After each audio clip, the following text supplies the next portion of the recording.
Oh ya Kang Perdi tadi jatuh ya HP-nya ya. Aduh, kita nggak ada settingan ya. Nggak ada settingan, Pak. Waduh, luar biasa itu satu-satunya itu. Mungkin kita ini juga ya, ngeri juga ini ya. Mungkin Saya udah agak merinding juga sih. Iya ya. Itu HP sampai jatuh begitu ya. Nggak ada.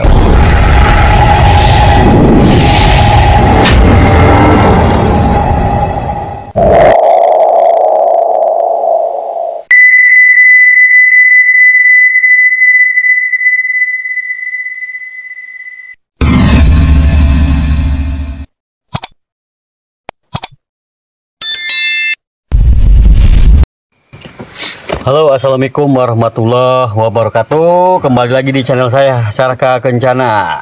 Ya, kita kedatangan lagi. Saat ini saya tidak sendiri, saya ditemani oleh dengan Kang Perdi. Dengan Kang Perdi ini punya pengalaman yang cukup menarik, cukup bikin ada apa adrenalin kita terpacu. Nah, saat ini saya bersama narasumber Kang Perdi ini akan menceritakan pengalamannya saat mancing digangguin sosok makhluk halus yang selalu mengganggu selama waktu mancing itu. Nah, kita langsung aja kita tanya-tanya Kang Perdi seperti apa cerita saat digangguin sosok makhluk halus itu. Oke, Kang Perdi, gimana kabarnya Kang Perdi? Alhamdulillah. Alhamdulillah. Kang Perdi dari mana aslinya? Dari Tenjolaya, Oh, Bogor. Bogor Tenjolaya. Yeah. Oke. Nah, silakan Kang Perdi, gimana waktu itu pengalaman hal-hal yang mistisnya itu seperti apa?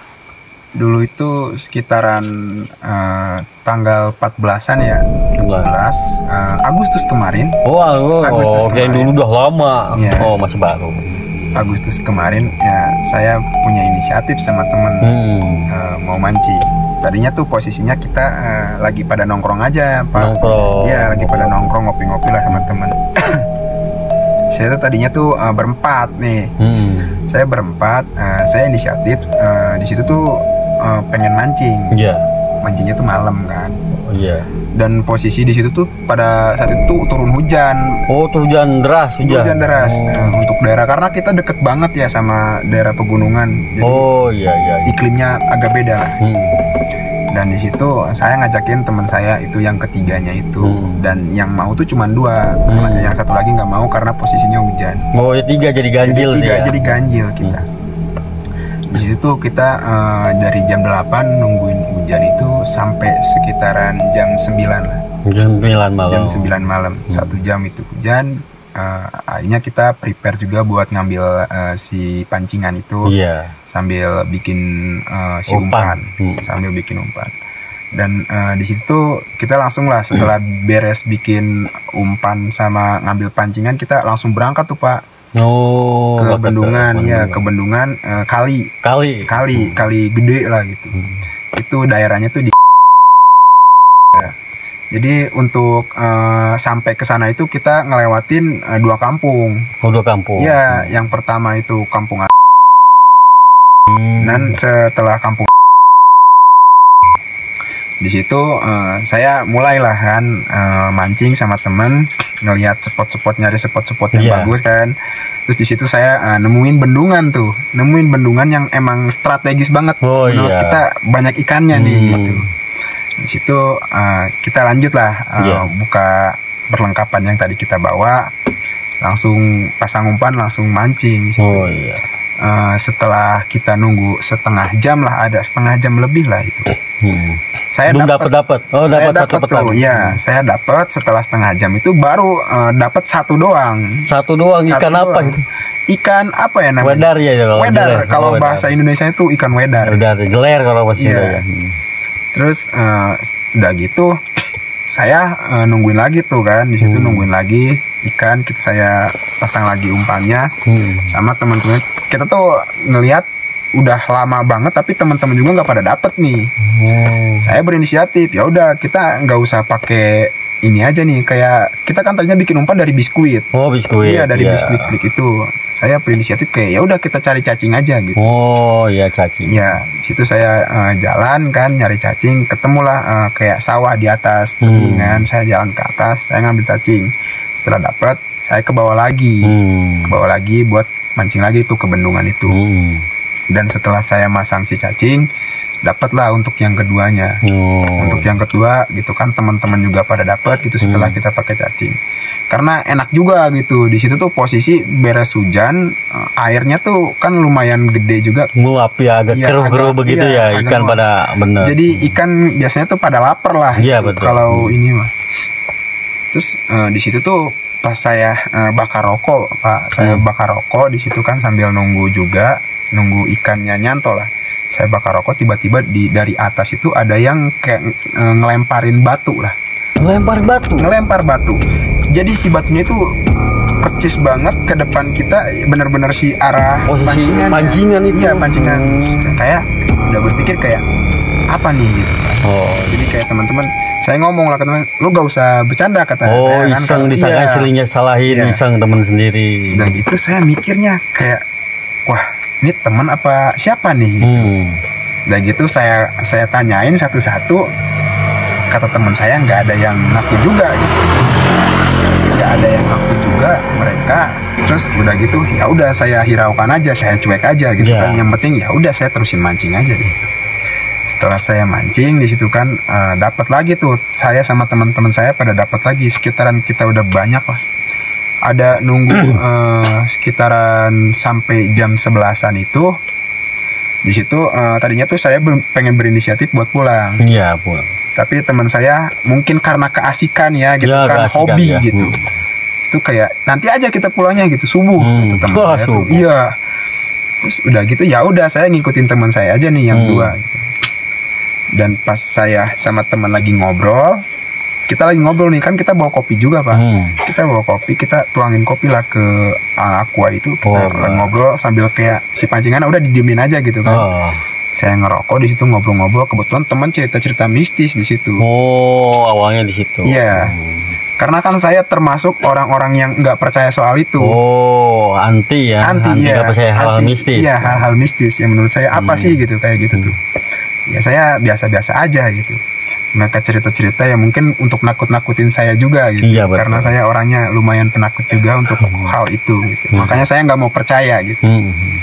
Terus setelah itu saya lagi ngobrol, kita nggak bener-bener lagi berhadapan gini nih, berhadapan bertiga ini kita ngobrol, tiba-tiba ada yang kedua kalinya. Batu lagi gitu. Batu lagi Pak. Itu lebih besar kecotnya. Ya dibilang besar sih nggak, cuman kedengeran gitu, kayak ibarat kita bluk gitu aja sih. Si batu tuh kena air gitu.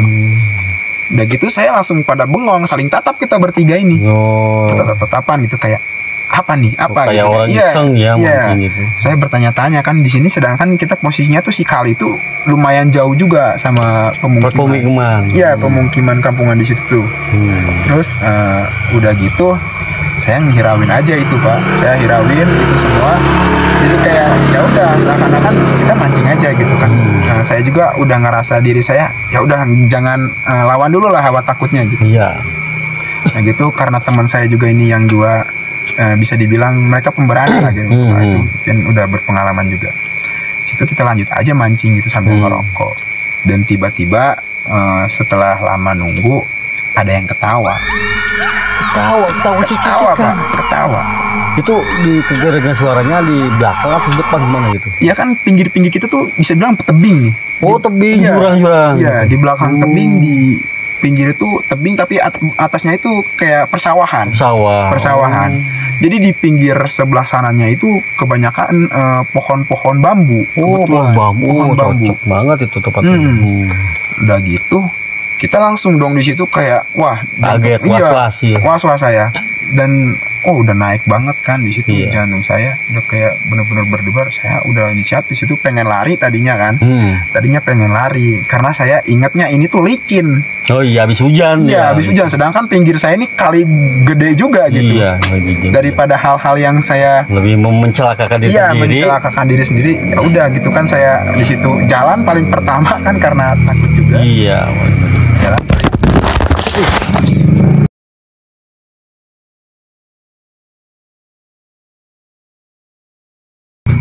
angin naon ya, terbawa suasana. Terus saya di situ jalan paling pertama ya sambil kayak cepet lah jalannya.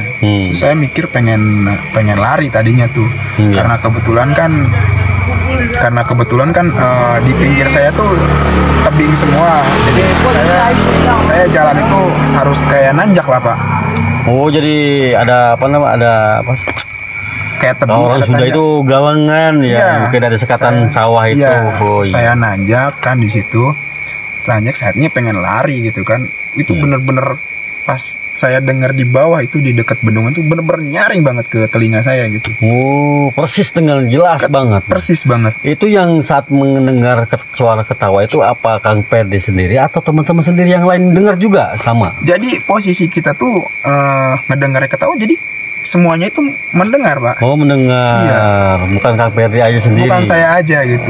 Ya. Nah, pada saat itu Kang Perdi sendiri baru percaya hal-hal Baru itu. percaya. Tadinya tuh saya mikir saya doang nih gitu kan, haluanasi saya gitu kan. Halusinasi saya ibaratnya. Oh, jadi halusinasi Kang Randy. Kang Perdi. Iya. Saya tuh di situ berpikirannya tuh ya udah itu mungkin halusinasi saya karena saya orangnya penakut gitu. Tapi setelah saya di situ saling bertatapan, saya ngiranya jadi kayak wah teman saya juga ngedenger nih. Oh iya. Dari situ saya baru percaya banget. Saya langsung kan gegas aja di situ kan preparein semua barang yang tadi kita bawa buat pulang. Setelah itu saya jalan paling depan Pak. Udah jalan. Jadi tuh kita udah jalan sekitaran berapa menit ya? 5 menitan lah kita jalan. Iya. Kan karena posisinya tuh bener-bener pinggirnya itu banyak banget pohon-pohon bambu ya. Kebetulan ada pohon bambu yang bener-bener ini Pak, ke bawah. Ke bawah sendiri melendot? Iya, melendot sendiri gitu. Ya, kayak ditumpangi sesuatu gitu. Iya, kayak bener persis banget ditumpangin sesuatu gitu. Di situ tuh bener-bener pure nggak ada apa-apa di pohon bambu itu gitu.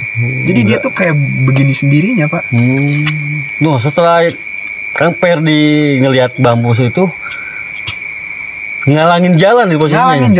Ngalangin saya banget buat jalan. Oh, kayak portal. Karena gitu posisinya itu sedada mungkin. Kalau jongkok juga posisinya kan saya repot juga jalannya. Iya, makanya ada di situ saya mikirnya ini mungkin ke bawah tadi hujan habis hujan gede. Iya. Saya mikirnya di situ ya udah ke situ aja. Tapi hal yang benar-benar di luar nalar saya Pak, di situ mungkin ya benar-benar saya ngelihat pertama kali sosok putih. Jadi posisi si pohon bambu itu ke bawah melendot, saya angkat ke atas. Iya. Karena yang saya lihat tuh tadinya tuh nggak ada apa-apa di situ tuh.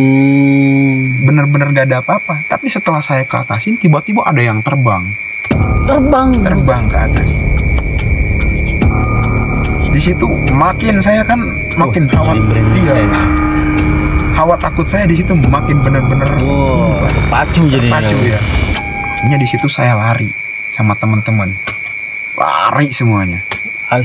Itu tinggal semua peralatan. Ditinggal peralatan semuanya dibuang. Bodo amat gitu. Iya. Peralatan semuanya dibuang. Saya lari sama teman saya di situ yang dua ini. Sampai benar-benar jauh. Di situ baru saya nemu pemukiman. Itu yang saya tadi bilang Kampung Setu itu. Dan di situ kebetulan pas saya masuk ke dalam, saya ditanya sama bapak-bapak yang pada ronda gitu. Oh, masih ada yang ronda. Ada yang ronda. Di situ mereka nanya, kenapa gitu kayak orang ketakutan. Oh iya. Di situ nanya, kenapa kayak orang ketakutan banget gitu katanya kata orang Sunda itu kan ngomong ke saya. Saya bilang gitu kan, Pak, saya tadi ngelihat sosok putih. Oh. Di deket pohon bambu yang di sana kata saya deket sawah itu gitu. Tanya lah, emang habis dari mana? Saya tadi sekitaran jam 9 mancing Pak di situ. Oh. Saya jelasin kan kronologinya ke warga sekitar itu. Terus mereka tuh berinisiatif buat nganter saya ngambil barang-barang yang ketinggalan. Mau bantu istilahnya. Mau bantu. Dan udah gitu saya kesana lagi Pak. Oh, ke tempat lokasi yang tadi. Kita diantar sama warga ya. Kita diantar sama warga, ada sekitaran 2 orang lah. Sama 2 orang. Ya, bapak. Kita jadi berlima. Saya diantar di situ kan. Terus di situ dia ngomong juga kan kayak kalau di sini tuh mancing jangan kayak sembarangan Pak. Kayak mesti izin dulu gitu. Oh, harus umpang-umpang dulu gitu. Iya, numpang-numpang dulu lah. Sopan santun nih, jaga emang sebenarnya iya. Saya dibilang suruh numpang-numpang dulu. Saya juga bilang di situ kayak lupa gitu. Kebetulan Pak, kata saya jelasin aja.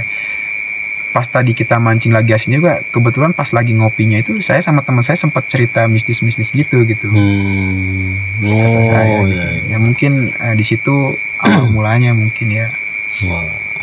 Terus udah gitu, setelah kita ngambil barang-barang kita kan, kita diantar pulang. Kita diantar sampai kampung sebelah, Pak. Oh, kampung sebelah nggak sampai ke rumah nganternya? Nggak sampai ke rumah. Nggak sampai ke rumah, iya. Jadi kita diantar sama warga sekitar itu sampai kampung sebelah sama bapak-bapak itu saya lupa ya namanya siapa. Diantar lah kita sampai kampung.